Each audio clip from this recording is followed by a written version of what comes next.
Of all the star players returning for Alabama in 2020, Jaylen Waddle is the one flying under the radar. Najee Harris, Dylan Moses, and Devontae Smith make all the headlines because they turned down the NFL, but you can easily say Jaylen Waddle is the best player on the team.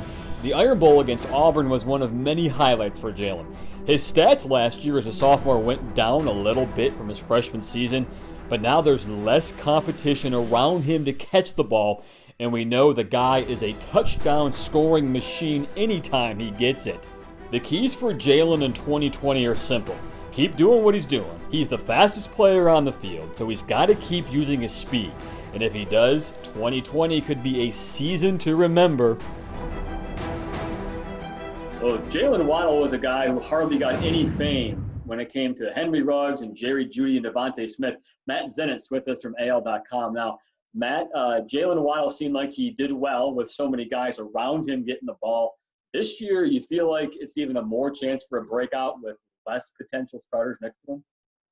You know, it's interesting because, first of all, Alabama probably had one of the deeper, most talented receiver groups that I can think of in recent college football history last year, with the combination of those four top guys with Jerry Jeudy, Devontae Smith, Henry Ruggs, and obviously Jaylen Waddle to go along with that. But talking to some different coaches from around the SEC, even though Jaylen wasn't a starter for them last year at receiver, a lot of coaches from around this conference feel like he was one of the top 10 to 15 players in college football last year.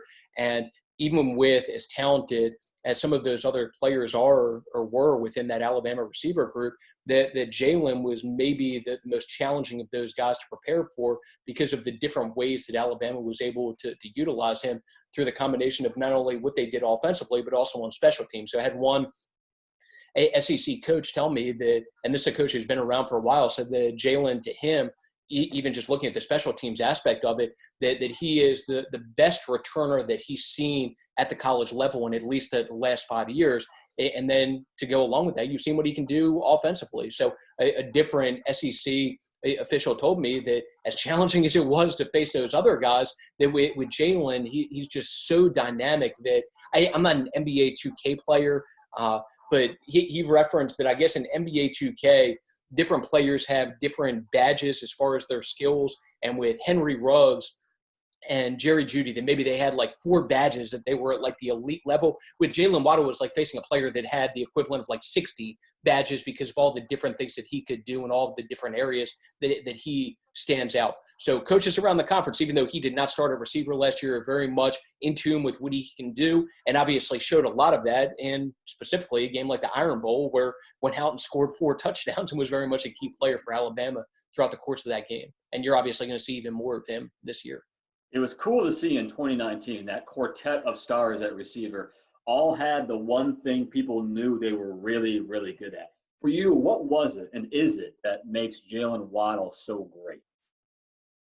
Just the fact that anytime he touches the ball, he's capable of scoring. He reminds me some of, if you remember, Tavon Austin from West Virginia. So Tavon was a great player there back when Geno Smith was the quarterback, was ultimately a top 10 NFL draft pick, and somebody who is just so dynamic, was so dynamic when he would get the ball in his hands. It's the same kind of thing with Jaylen Waddle, whether it's being able to run past you, which he's capable of doing with 4.3 speed, or turning a short pass into a big game with the combination of that speed and just the ability to make people miss. He's just a fun, dynamic player to watch that has made plays and done great things for Alabama, even while having to deal with the challenge of just working within a receiver group that had so many talented players to go along with that. But with Jerry Jeudy, Henry Ruggs moving on to the NFL, he's in a position now where he's going to be even more featured offensively. And I think that people around the country are going to realize even more why these coaches around the conference refer to him as, even last year, as maybe one of the top 10 to 15 players in the country, even though he wasn't starting at that point for Alabama at wide receiver. That's crazy to think about. Behind Waddle and Devontae Smith, how do you feel about this group? It seems like when you look at the roster, a lot of them are young.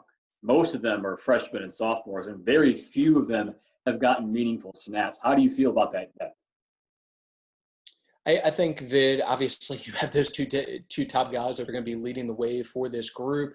To go along with that, you'll see for that third spot specifically, probably the combination of John Mechie, Slade Bolden, maybe Tyrell Shavers working in and competing for that third spot to go along with those two players. And maybe if you're going to throw in Xavier Williams in the mix also, as far as being in the mix to be part of the rotation. But I would say that the two guys that were probably in position to be the lead figures in the competition for that third spot going into the spring, probably John Mechie and Slade Bolden, who played some last year, made some plays last year. And I think probably if you were putting odds on it, hey, have the best odds at this point to be that third receiver to go along with Jaylen Waddle and Devontae Smith. One thing Alabama has never had a problem with is skill position players. In 2020, the wide receivers will be very fun. He's Matt Zenitz from AL.com profiling Jaylen Waddle.